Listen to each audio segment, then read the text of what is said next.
खुदकुशी की मिस्ट्री, बुराड़ी से पंचकुला तक हिस्ट्री। पंचकुला में 7 शव बरामद, आखिर क्या थी मुसीबत? रोंगटे खड़े कर देने वाली स्टोरी, पंचकुला की सुसाइड मिस्ट्री। ये कहानी है कर्ज के महाजाल में फंसकर जिंदगी से हार मानने की। कहानी है जिंदगी से टूट जाने की। कहानी है खुद और सारे परिवार को खत्म कर देने की। हालांकि पूरे मामले की अभी जांच चल रही है, लेकिन पंचकुला में खुदकुशी की थ्योरी फिलहाल यही सामने आ रही है। इन तस्वीरों को देखिए। कभी देहरादून में मित्तल का परिवार खुशहाल परिवार था, लेकिन इस परिवार को जाने क्या सूझा, मौत को गले लगाने को मजबूर हो गया। देहरादून के इस परिवार के 7 लोगों ने हरियाणा के पंचकुला के सेक्टर 27 में जहर खाकर खुदकुशी कर ली।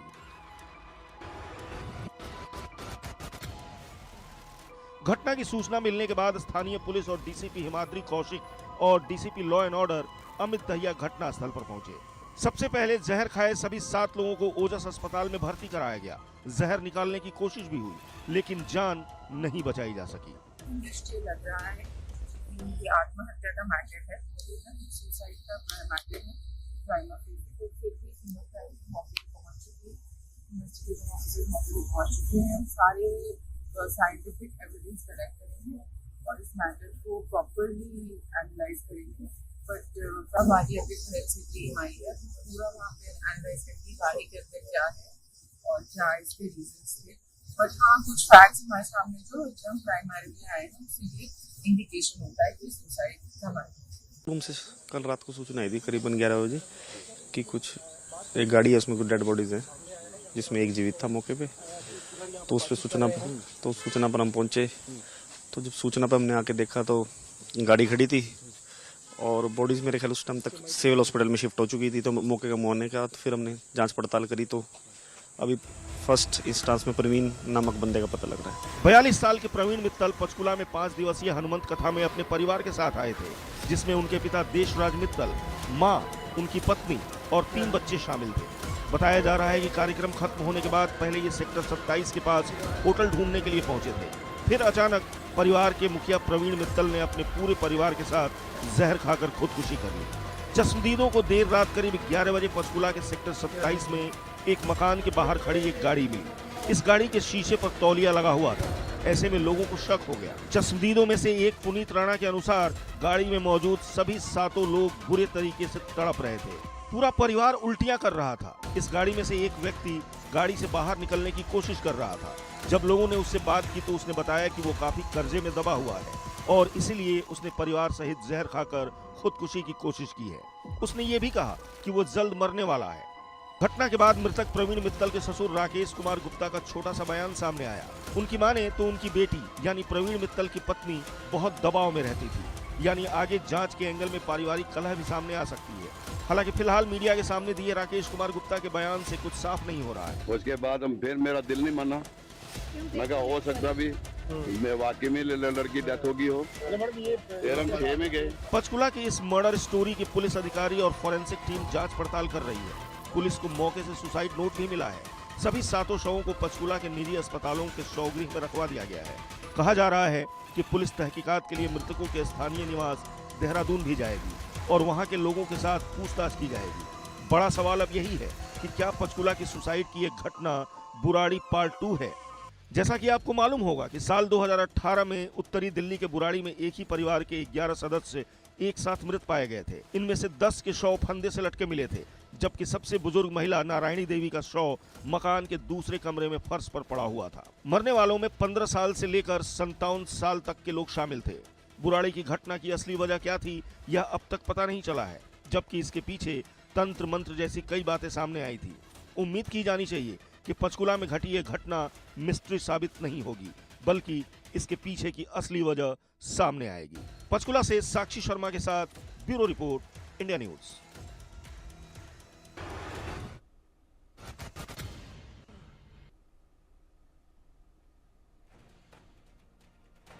आपको बता दें कि पंचकुला में एक परिवार के 7 सदस्यों ने खुदकुशी के मामले में चंडीगढ़ के मनी माजरा में सभी का अंतिम संस्कार किया गया है।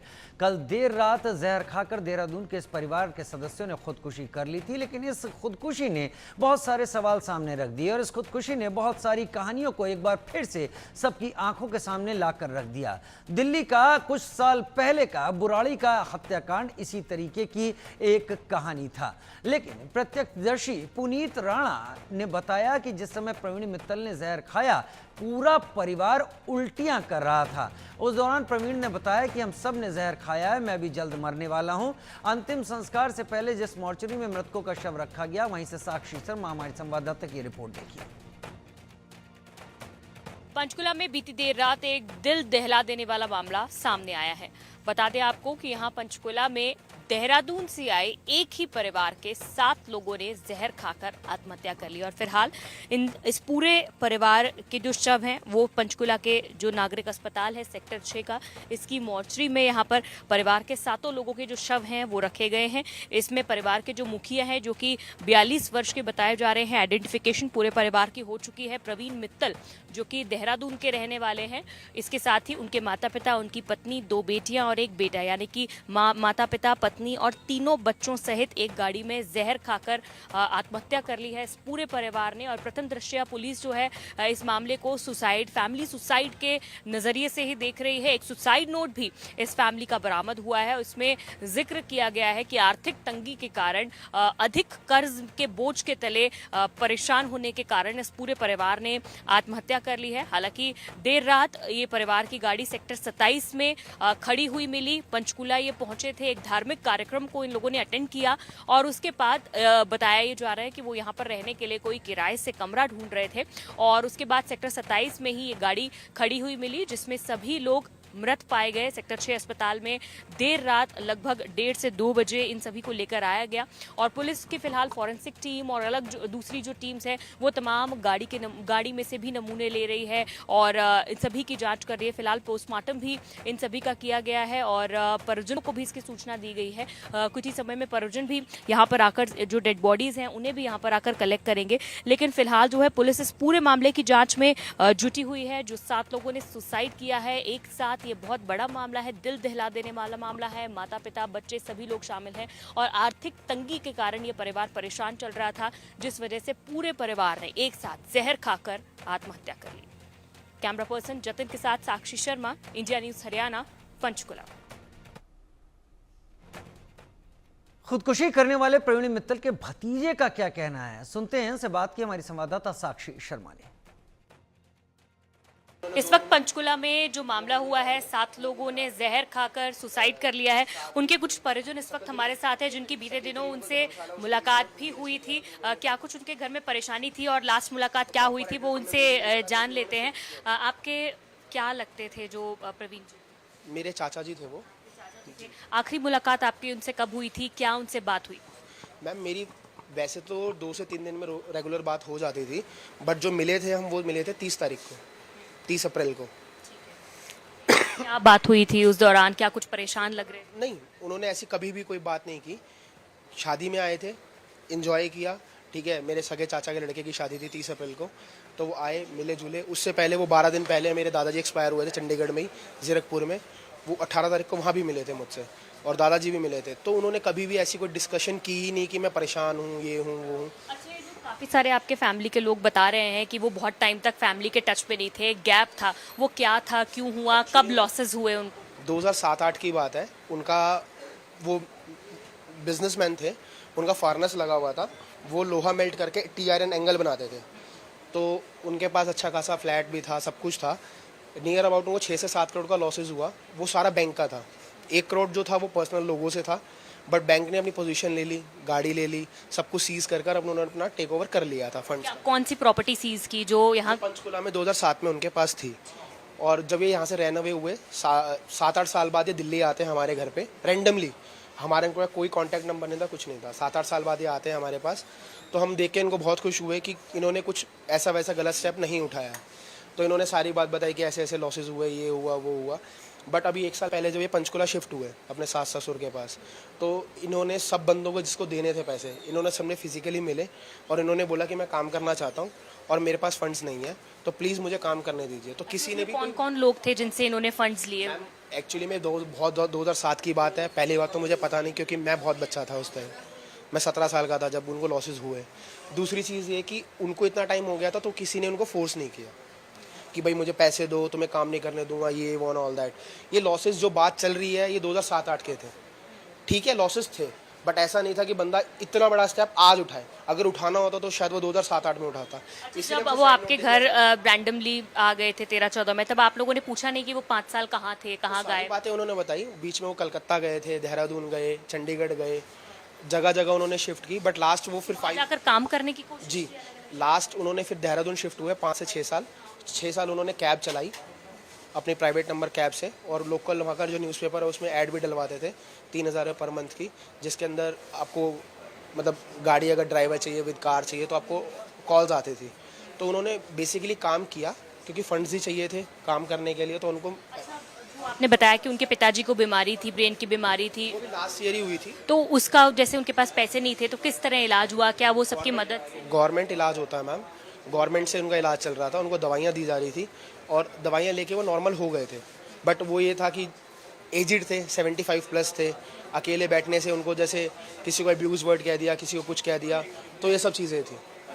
और क्योंकि इतना बड़ा स्टेप उठाना, कहीं ना कहीं ऐसा लगता है कि बंदा मानसिक तौर पे क्या कमज़ोर थे या कैसे? मैं नहीं मान सकता। अगर कमज़ोर होते तो किसी ना किसी रिलेटिव से ज़रूर शेयर करते कि हाँ मुझे ये प्रॉब्लम है। उन्होंने आज तक शेयर नहीं की, क्योंकि 15 दिन पहले 17 दिन पहले जब घर पे आकर शादी में मिले हैं तो बंदा अगर कुछ प्रॉब्लम होती है तो डिस्कस कर लेता। बिल्कुल ठीक लग रहे थे, मतलब एंजॉय कर रहे थे। उन्होंने लेडी संगीत में डांस किया, मेरे साथ खुद शादी में डांस किया, तो ऐसी कोई प्रॉब्लम लगी नहीं कि उनको कुछ प्रॉब्लम है। बहुत शुक्रिया बातचीत करने के लिए। तो ये उनके परिजन थे, उनके चचेरे, इनके चाचा लगते हैं, भतीजे हैं उनके। तो उन्होंने बताया कि कुछ दिन पहले तक ही, लगभग 15-20 दिन पहले वो बिल्कुल ठीक थे, घर की एक शादी अटेंड की और इस वेडिंग के दौरान जो है उनका परिवार काफ़ी खुश नज़र आ रहा था, लेडी संगीत में नाचा गाया और बताया भी जा रहा है कि कमज़ोर दिल के व्यक्ति नहीं थे, काफ़ी स्ट्रॉन्ग थे शुरुआत से और इसीलिए परिवार जो है वो सुसाइड नोट देखना चाहता है। पुलिस के अधिकारियों से आग्रह कर रहा है बार बार कि सुसाइड नोट दिखाया जाए ताकि उन्हें पता चले कि आखिर उनकी मौत के पीछे की या पूरे परिवार की सुसाइड के पीछे की असल वजह जो थी वो क्या रही। कैमरा पर्सन जतिन के साथ साक्षी शर्मा, इंडिया न्यूज़, पंचकुला। उधर पंचकुला के डीएसपी क्राइम अमित दहिया ने क्या कुछ कहा है, सुनते हैं। ऐसे हम लोगों को ये एक सुसाइड नोट जो मिला है उसके अंदर एक आर्थिक मंदी की वजह से, कर्ज की वजह से जो है वो सुसाइड करना दिखा है। लेकिन इसके अलावा भी हम लोग मृतकों के जितने भी सोशल मीडिया अकाउंट्स हैं, जितने उनके ट्विटर सोशल मीडिया ये वो हैं, प्लस सीसीटीवी फुटेजेस हैं, कॉल रिकॉर्ड्स हैं, बैंकिंग स्टेटमेंट्स हैं, वो सब हर प्रकार के एंगल से 360 डिग्री एंगल से पुलिस हर जगह इन्वेस्टिगेशन स्टार्ट कर चुकी है।